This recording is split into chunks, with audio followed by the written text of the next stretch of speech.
Olá, eu sou a Luca Fogaça, jornalista e entrevistadora da revista eletrônica Em Voga Podcast, uma realização da S Comunicação.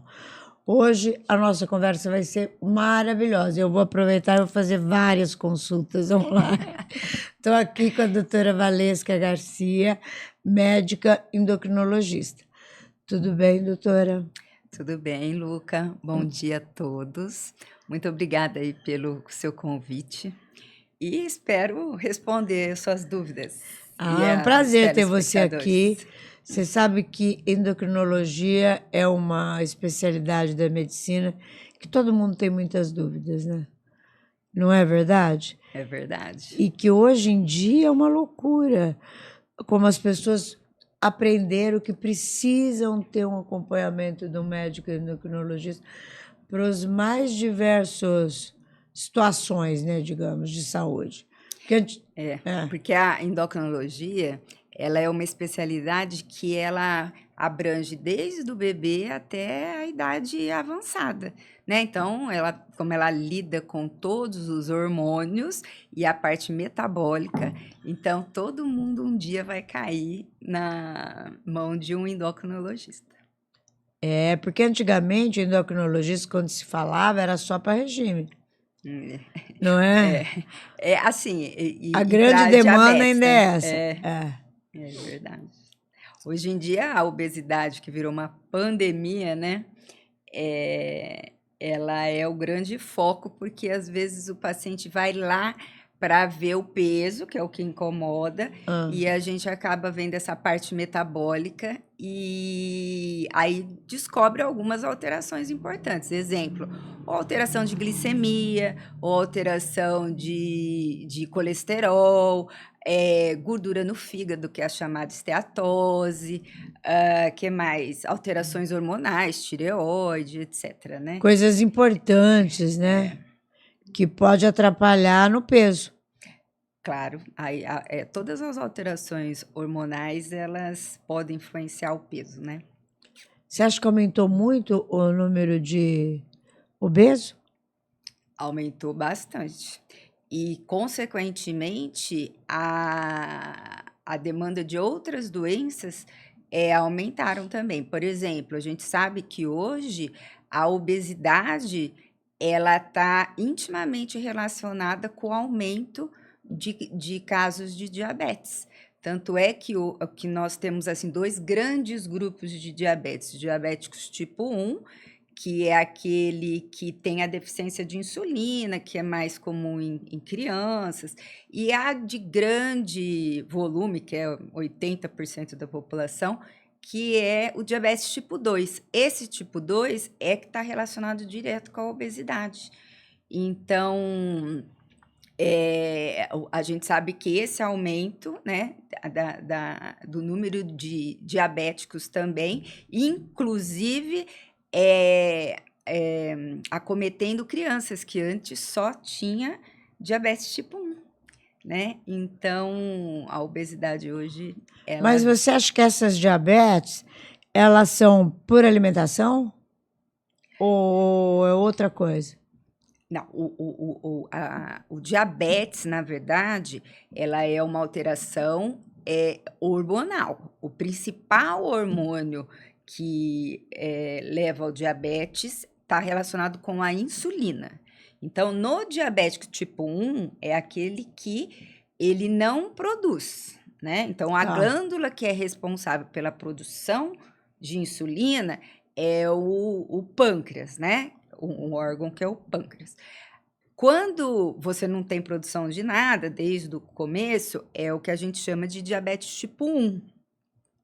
O tipo 2, o paciente, ele tem, a maior parte tem bastante insulina, que é o que a gente chama de resistência insulínica. Ou, numa outra fase, ele tem insulina, ou seja, ele produz insulina pelo pâncreas, só que ela não consegue agir numa quantidade ideal ou de uma forma ideal. Então, essa é a causa do diabetes. A obesidade... E não tem nada a ver com a alimentação? Então, Aí a obesidade, que Ah, pode ter relação com o hábito alimentar, né, o ganho de tá. peso, o que que acontece? Ela vai criar essa resistência. Então, essa insulina, pelo teor de gordura, por causa da quantidade de gordura no corpo, ele cria uma resistência, como se fosse uma barreira. Tá. E aí a insulina que ele produz, ele não consegue produzir direito. Então o corpo interpreta que não tem, vai produzindo. É como se fosse uma manada. Aí de repente, blum, funciona. Por um tempo, o corpo vai compensando. Chega uma hora que, que essa insulina, mesmo em grande quantidade, não consegue controlar o açúcar no sangue e o diabetes aparece.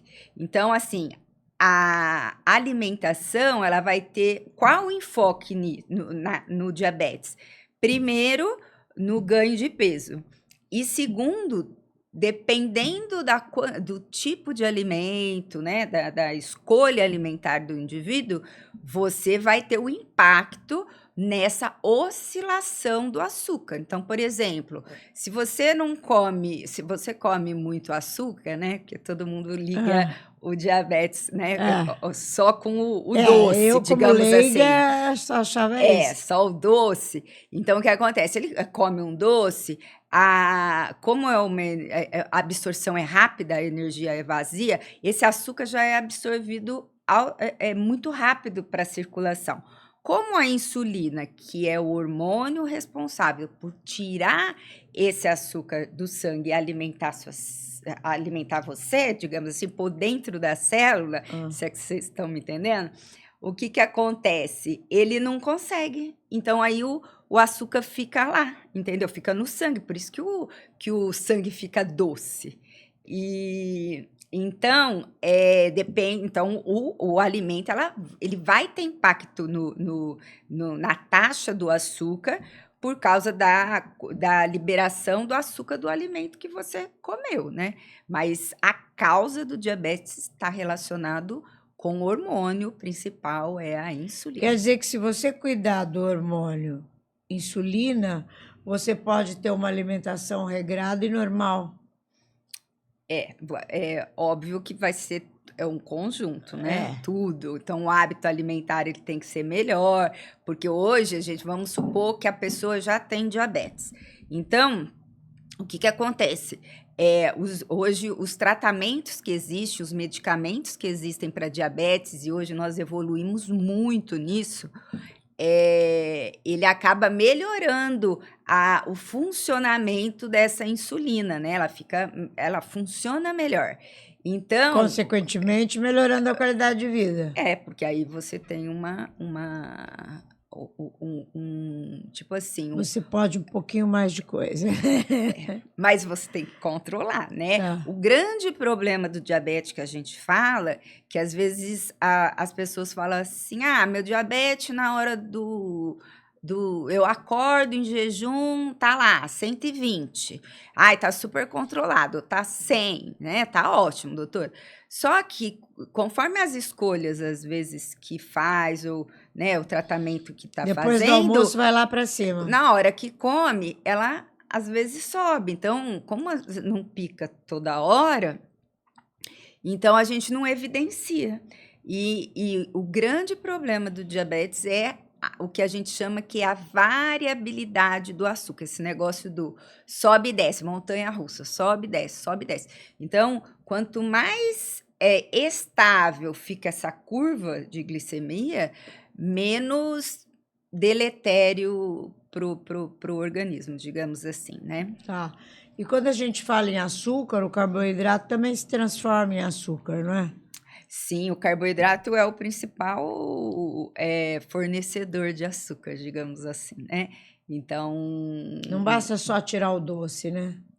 não, porque assim, o arroz, o macarrão, o pão, tudo vai liberar açúcar, né? Só que quando a gente fala nesse quesito, não é só o carboidrato que vai ter influência na sua taxa glicêmica. Então, por exemplo, às vezes, uma refeição que tenha, ou um alimento que tenha muita gordura, por exemplo, é uma proteína, Tá. mas quando eu falo proteína, gente, vamos lembrar que o grupo das proteínas, elas entram as carnes, que pode ser branca ou vermelha, o leite, os ovos, né, e derivados disso, tá? Então, esse é o grupo das proteínas. Então, às vezes você faz uma dieta que é muito rica em gordura. E aí você está tratando, aí você fala, nossa, mas a minha glicemia, né, meu açúcar no sangue, ela fica muito alta depois. Então, assim, a composição da sua dieta, ela pode lentificar a queda desse açúcar, entendeu? Então, assim, demora mais para cair. Então, que é interessante. tudo um Então, conjunto. tem que ser bem estudadinho, né, para dar certo. É, por isso que a gente fala que os pacientes diabéticos, por exemplo, nas refeições principais, o ideal é sempre pôr uma verdura, um legume cru. Por quê? Porque ele te dá mais fibras, né? Então, o que a fibra te favorece na taxa de açúcar? Ela favorece no seguinte, ela vai lentificar esse pico do açúcar da mistura que você comeu e ele vai absorver menos gordura. Então, Que engraçado. essa oscilação ela fica menor, né? Então, a dica de hoje é: vamos comer mais verdura, legumes, vamos comer frutas. Cru ou Com cozido? cozido, o ideal são os dois, né? Mas O ideal assim, são os se dois, não né? tem preferência, o cru ele é melhor, mas se não gosta do cru, vai no cozido, que é melhor que E nada. me conta uma coisa, as frutas também têm açúcar, não tem? As frutas, sim. Tem gente que começa a fazer dieta e fala assim, não, mas eu só como fruta. Aí vai lá e come 6 laranjas, ou um abacaxi, né? Então, assim, a fruta, ela gera frutose, que é açúcar. Então, em quantidade aumentada, né? Assim, em excesso, nada que é muito é bom, né, gente? É verdade. Então, em excesso é ruim. Então, a gente faz um cálculo aí de uma ingestão de mais ou menos 4 porções de frutas no dia. Existem frutas que têm mais impacto na sua taxa glicêmica. Exemplo, Melancia. melancia, manga, uva, caqui, né? Tudo que eu adoro. Aí fala assim, e laranja, doutora, eu posso comer? Pode, mas com bagaço, que aí você vai ter mais fibra, então diminui, Eu vejo na lentifica essa internet os taxa. caras falam, suco de laranja não. Suco de laranja não. E eu adoro suco de laranja. Suco de laranja e suco de uva, o suco de laranja, ele tem muito impacto no açúcar. Tanto é que em vigência de hipoglicemia, hipo é ao contrário da hiper, né? Então, é quando a taxa do açúcar cai demais. E os diabéticos, em geral, eles têm muito medo da hipoglicemia, mais que a hiper. Por quê? Porque quando a taxa do açúcar está alta, a maior parte das pessoas não tem sintoma, não sente nada, né? E toca a vida, tá ótimo, não tô sentindo nada, né? Agora, que é o perigo, né? Que é o perigo. A hipoglicemia, que é quando ela cai muito, você pode ter sintomas. Então, tontura, sensação de fraqueza, aquela sensação de fome, que quando você come, você melhora. Suor frio, e dependendo do grau disso, batedeira, dependendo do grau disso, você pode desmaiar, convulsionar. Então, a maioria dos diabéticos tem muito medo da hipoglicemia. Então, é importante a gente focar. Hipoglicemia é quando sobe, e hiper é a mais normal. Não, hiper é excesso. Hiper é quando ela está muito alta, que a maioria das pessoas não sente nada. Hipo é quando cai demais. Quando cai, daí tem todos que a maioria das pessoas tem medo. Então, quando começa numa dieta, né, e restringir as coisas, a gente estava falando da fruta, né? Quando come, a falar assim, não, eu como fruta, né, por causa disso. A taxa do açúcar oscilando muito, ela é ruim, porque a escolha da fruta em excesso, ela é tão ruim quanto não Um comer. doce. Mesma coisa, Ah. tá? Eu já ouvi dizer assim, não pode comer fruta à noite. Isso é verdade, não? A gente não é que é verdade, não é que é mentira, mas é melhor não comer tanto. Porque Tá. a gente tem. A frutose tem um impacto grande na metabolização hepática, que a gente fala, né? No fígado. E à noite, principalmente, a gente aumenta a nossa produção de açúcar pelo fígado. Tá. Então, Isso a é válido gente. até para criança. Todo mundo. Então, Tá. assim, na verdade, você pode até comer, mas não dá para comer um monte, né? Não, eu tô te perguntando porque eu fico com meus netos à noite. E daí minha filha fala assim, dá coisa saudável, dá fruta. Não, E mas pode eu dar. fico dando fruta e fico pensando, mas não é de noite, como é que eu vou encher eles de Aí fruta? não é que nada é proibido, mas tem gente que fala assim, não vou jantar, vou comer fruta. Aí pega um prato, põe lá uma laranja, um não sei o que, não sei o que, entendi. entendeu? Então, assim, eu acabei de comer, eu comi Comi sei lá, saudável, né? uma frutinha, tá tudo bem. Tá. Na hora lá eu acabei perdendo, mas que a gente estava falando do suco de laranja, no caso da glicemia, né, do açúcar muito baixo, na alimentação, o que tem mais impacto para essa taxa do açúcar subir rápido é o suco de laranja adoçado. Então, para você ver, Luca, o tanto que tem um impacto o suco de laranja, porque um copo de suco de laranja, quantas laranjas tem lá? Então, ela sobe muito, ela faz um pico muito rápido. Outra coisa que também sobe muito rápido a taxa do açúcar é a Coca-Cola. Pode falar Coca-Cola? Mas porque, na verdade, é a Coca-Cola mesmo, não é o refrigerante. É o refrigerante Coca-Cola. Normal, não o sem açúcar. Né? Tá. Então, esses são dois que quem é diabético, o ideal é tirar do cardápio. Nossa Senhora, eu gosto de suco. Coca-Cola não é tanto, mas suco, pelo amor de Deus. Não, e outra coisa, né, gente? Suco não é proibido, a gente pode tomar suco, é legal, é saudável. Só que suco não é água da geladeira. Não pode tomar tipo suco. Tipo assim, deixa lá o suco toda hora, vai lá e bebe o suco. Então, é assim, é um copo, 200 ml.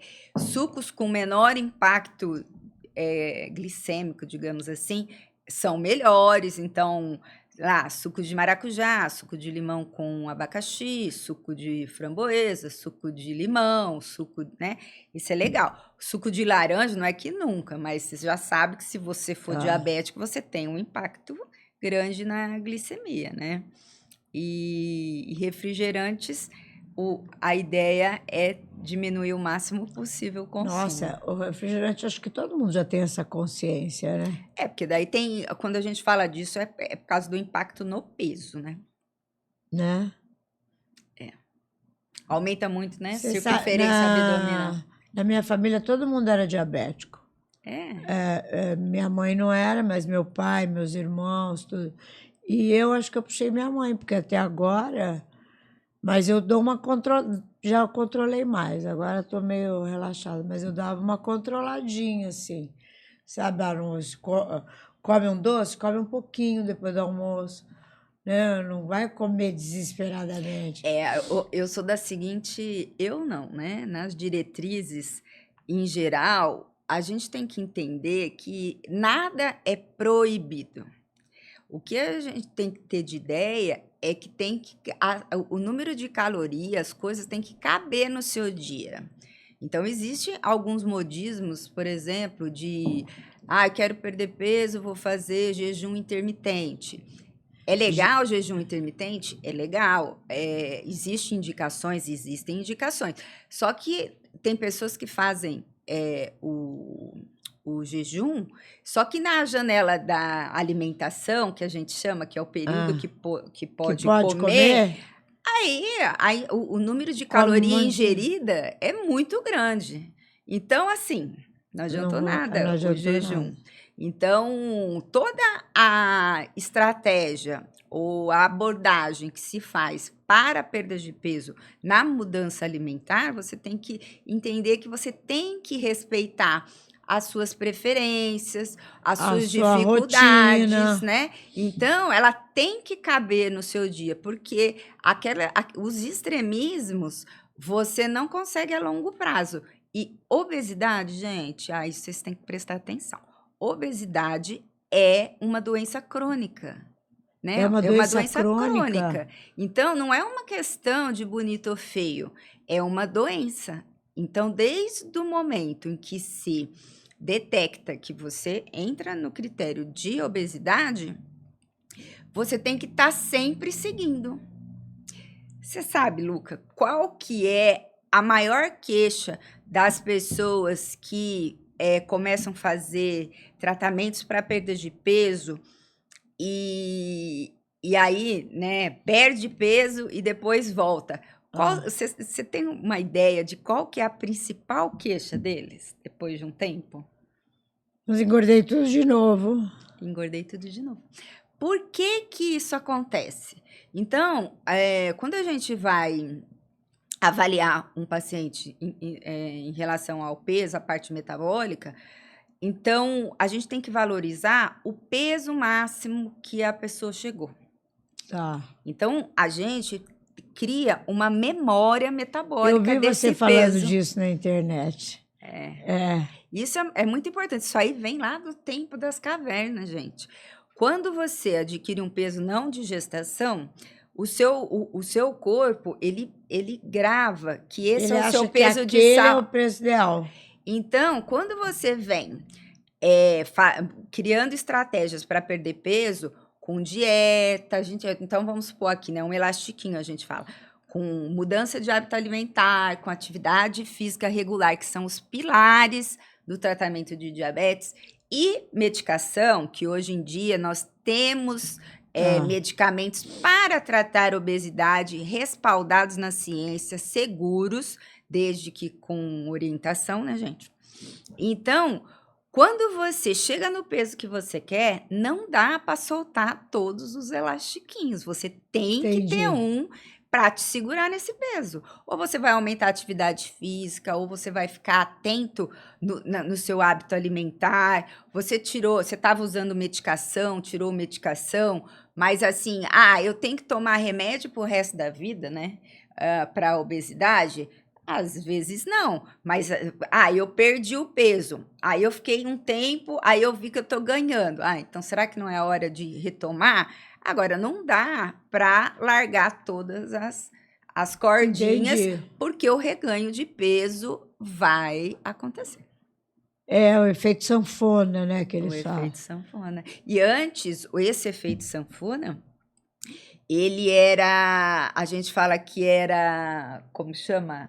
Taxado pelo, porque você usou remédio, então parou o remédio, você voltou a engordar, então a culpa era do remédio. Os moderadores de apetite, né? Tudo bem que antes esses medicamentos que existiam, que hoje em dia eles não são Não mais existe liberados mais, eu para a tomei muito Anvisa, moderador de apetite. eles não são liberados, né? Eles não são liberados pela Anvisa. Eles não tinham mesmo um critério, né? Eram menos estáveis, né? Menos seguros. Então, tanto é que eles saíram, né, do mercado. Não tem. Mas os que são atuais liberados para tratamento de obesidade, hoje a gente tem alguns, eles são seguros e eles têm essa proposta até da melhora dessa memória metabólica, né? Hoje em dia eu vejo que às vezes trata a obesidade com ansiolítico. Engraçado, porque já está ligado à comida, à ansiedade, é isso, né? Porque hoje um dos critérios de tratamento de obesidade a gente chama de... A gente leva em conta os padrões alimentares. Por isso que eu falei que anteriormente que a gente tem que valorizar as preferências do paciente. Então, por exemplo, Luca, você, por exemplo, falar assim, eu não... Eu adoro pão. Adoro pão. Ou, não, eu tomo café da manhã, eu almoço e fico ótimo. Mas eu chego no fim da tarde, nossa senhora, cheguei em casa do trabalho, aquele estresse do cão. Eu mereço não sei o quê. Esse merecimento é que acaba. Né? Então, tem pessoas que têm. Nossa, a minha grande dificuldade é o chocolate. Eu troco tudo por um chocolate, preciso de um chocolate. Então, existem hoje critérios para a gente avaliar melhor esse padrão alimentar. E baseado nesse padrão alimentar é que vai entrar às vezes o ansiolítico. Por quê? Porque os ansiolíticos, eles fazem um circuito a nível cerebral que age em determinados locais lá do hipotálamo, que a gente fala, que é o centro metabólico. Então, tem lá o centro da recompensa. Então, dependendo do tipo da sua escolha, você cria esse circuito que está relacionado com o que a gente chama de neurotransmissores. Então, está relacionado com a serotonina, aquele pessoa que gosta muito de chocolate, ou com a dopamina, ou com a noradrenalina, ou o sistema endocannabinoide, né? Então, são locais, regiões lá que a gente sabe que tem influência nessas escolhas alimentares. E no tratamento de diabetes, às vezes a gente usa determinados ansiolíticos para agir nesses locais, para diminuir esses gatilhos. Nossa, que espetáculo. Que espetáculo. Hoje em dia só é gordo quem quer, né? Não, eu acho que não. Porque existe muito mais ferramenta do que na minha época. Claro, muito mais. A minha geração não tinha obesos, era muito difícil. Hoje em dia... Né? Porque a alimentação era natural, né? Era o saudável, né? Era o desembale menos, descasque mais, que é o que a gente preconiza hoje de tender. Tanto é que hoje existem normas, né? Na divulgação dos produtos, você vê que tem aquela lupa nos produtos. Então, quando você vai no supermercado, foque naquela avaliação nutricional. Na frente sempre tem uma lupa, então tem lá rico em gordura, rico em açúcar, né? Gorduras. Então, isso já são algumas normas para a pessoa focar no que escolhe, né? E eu acho que a vida está tão acelerada, né, gente, que acaba o dia, a gente não fez metade do que a gente, que a gente deveria fazer. Mas aí fica muito prático o comer rápido. Então, é um fast food, é um junk food. E aí a escolha não fica muito bom, porque tem muito conservante, muito sódio, muito açúcar, muita gordura embutida. E por isso que a obesidade está ascendente, né? A tua maior demanda no consultório são os obesos. Opa, não escutei. A maior demanda no consultório são os obesos. É para tratar a obesidade. Obesos e diabéticos. E aí, o diabético está mais ou menos ligado com a obesidade, não? Sim, que é isso que eu falei. Eles estão intimamente relacionados. Tanto é que o número de diabéticos está aumentando tanto por causa do número de obesos que também aumentou. Então, eles estão meio que andando juntos, né? E me fala uma coisa, a gente estava conversando antes, você dá suplementos nas suas dietas? Você prescreve uma dieta, né, doutora? Eu faço dietas assim, eu faço avaliação total e faço dietas padronizadas. Tá. Quando precisa. Padronizadas você pode comer, tem a coisa, a Aí cadeia de padronizada para alimentos. determinados pacientes. Então, eu vou avaliar o paciente em relação à composição corporal, ao gasto calórico que ele precisa. Então, existem algumas dietas, 1.200 calorias, 1.000 e tanto. Aí, o paciente é diabético, o paciente é nisso. Mas, quando precisa de uma coisa assim personalizada, aí eu tenho algumas nutricionistas que me apoiam e que eu acabo indicando. Mas, na verdade, a gente trabalha junto porque tem que trabalhar tudo isso, padrão, né? Mas eu faço essa avaliação.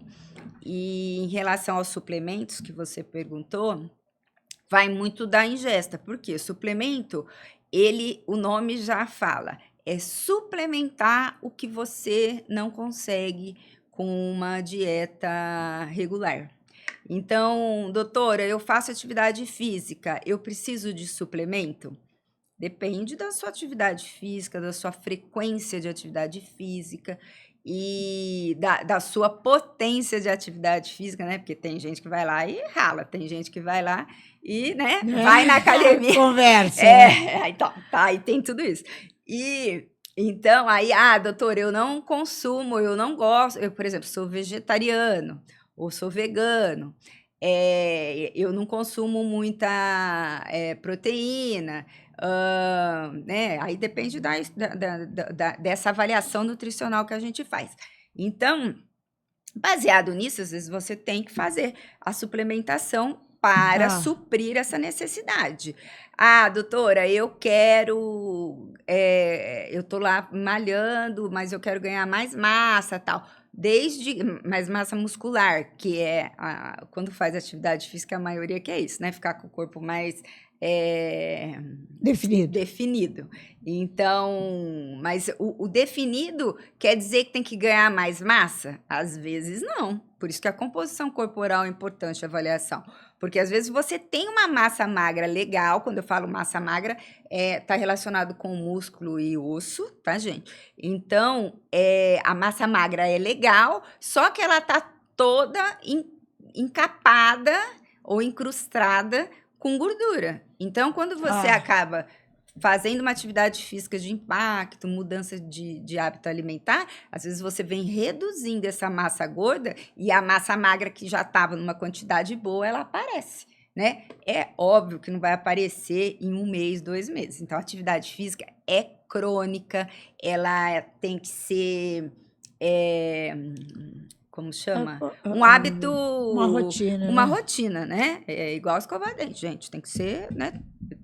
Todo dia. E comigo fala um negócio. Quando você fala de suplementos, engloba vitaminas, tudo, né? Porque quando você chegou aqui, eu reclamei que minha boca está muito seca. Você falou para mim, mostra a tua língua. Pela língua, você já viu que eu tô com falta de vitamina. Porque são sinais físicos, né? Não, o suplemento, ele tem os suplementos... tipo creatina, proteína, whey, essas coisas. E tem a parte de suplementação vitamínica, de mineral, tem tudo isso. Que então a gente avalia os dois lados, né? Avalia as duas coisas, né? Idoso está adorando tomar creatina, né? Porque o idoso, dependendo, é o que a gente fala que é o idoso frágil, né? Ou não, que está relacionado com a sarcopenia. Já escutaram esse termo? Já escutou, Luca? Sarcopenia é quando você acaba perdendo massa magra. Nossa, eu perdi um monte de massa muscular. E hoje a gente sabe que a sarcopenia, ela tem um impacto importante na saúde cardiovascular, né? Então, existe também aquele gordinho, que é barrigudinho, que ele é falso gordinho e a massa magra é pequena, né? Que a gente fala. Que também pode ter sarcopenia. Então, não é só porque é magrinho, fininho, que tem sarcopenia. Tem uns que são mais cheinhos, assim, que também pode ter.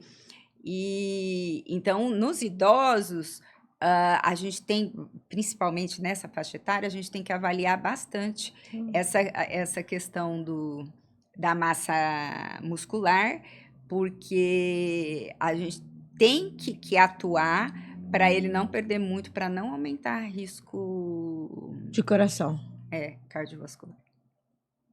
É isso. Olha, você sabe que nós já conversamos 35 minutos? Menina, uma delícia! Eu me empolgo, né, gente?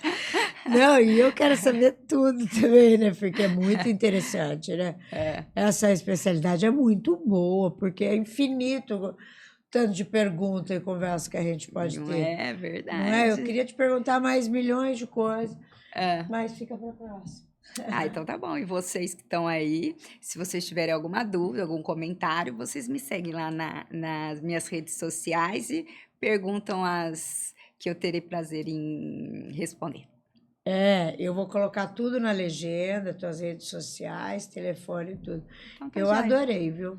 Obrigada pelo convite, Luca. Posso Foi um encerrar prazer. aqui rapidinho? Tá, gente, eu adorei essa entrevista, já fiz várias consultas, até mostrei a língua pra ela. Achei tão estranho, falei, gente, tô mostrando a língua pra ela. Mas, ótimo. enfim, eu espero que vocês também tenham gostado. Passa essa entrevista, quando eu passar para você, você passa para quem está precisando, para aquele teu amigo, a tua tia, que você acha que se encaixa aqui dentro de tudo que a gente conversou. E a entrevista vai estar na íntegra no nosso canal do YouTube e no Spotify. Por favor, se inscreve no nosso canal. Beijo!